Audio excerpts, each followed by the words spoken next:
think twice when it comes to recycling. They just throw it in the trash and they just figure they don't worry about it. But today I'm going to tell you how important it is to recycle our trash and how beneficial it is for our environment. First, I'll tell you what happens to our trash that we don't recycle and where it goes. And second, I'll tell you some of the advantages of recycling. Last, I'll give you some tips and ways that you can start recycling.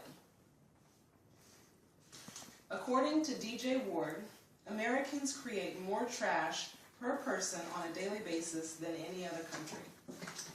So a lot of people ask what happens to our trash when it leaves our house. Whenever we bag up our trash and we take it to the dumpster, dump trucks come and pick up our trash. They take it to landfills.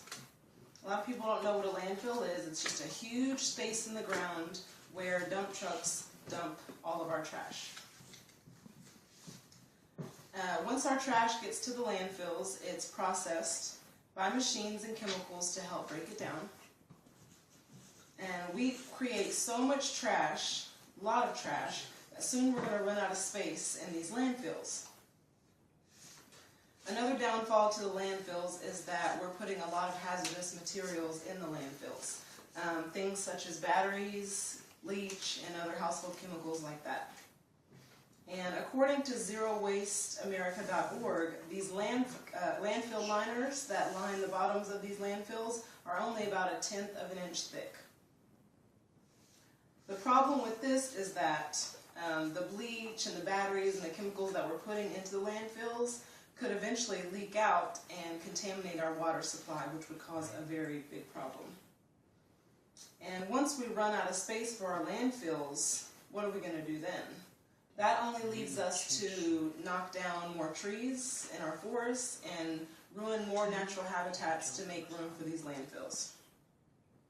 So now that I've told you how our unrecycled trash is slowly damaging the planet, now I will tell you how recycling restores it. By recycling, it reduces the damage to environments. People think it's a hassle or it's an inconvenience, that they don't have time for it, but once you get started, it's actually really easy.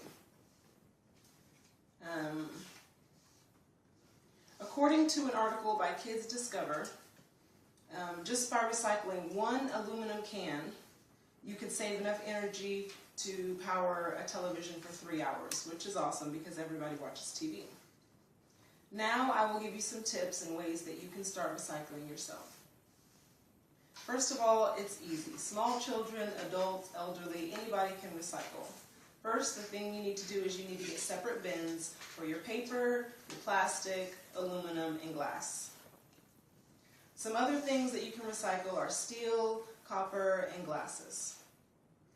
The next thing you need to do if you're wanting to recycle is you need to check and see if your area does a curbside pickup for your recycling.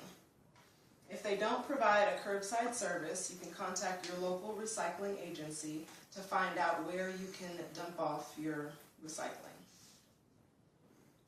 Recycled material can be reused to make items such as more newspapers, more books, and also aluminum cans and aerosols are shredded, melted, and sold to manufacturers, and they can be used to make more cans, or they're also used on cars and aeroplane construction. Another thing is just to reuse what you can. If you have empty glass jars or paper towel rolls or empty milk cartons, you can use these things for projects and for other things around the house. Another thing to do is to buy recycled goods. You know that these things have been recycled, and it's just another way to keep the recycling process going. So I began by telling you what happens to our trash that's not recycled. And secondly, I told you how recycling can help restore our environment. And last, I gave you some tips and things that you can do if you wanted to start recycling yourself. So now the decision is yours to make the right decision to prevent all the hazardous things that are happening to our environment and to restore the environment for our generations to come. Thank you.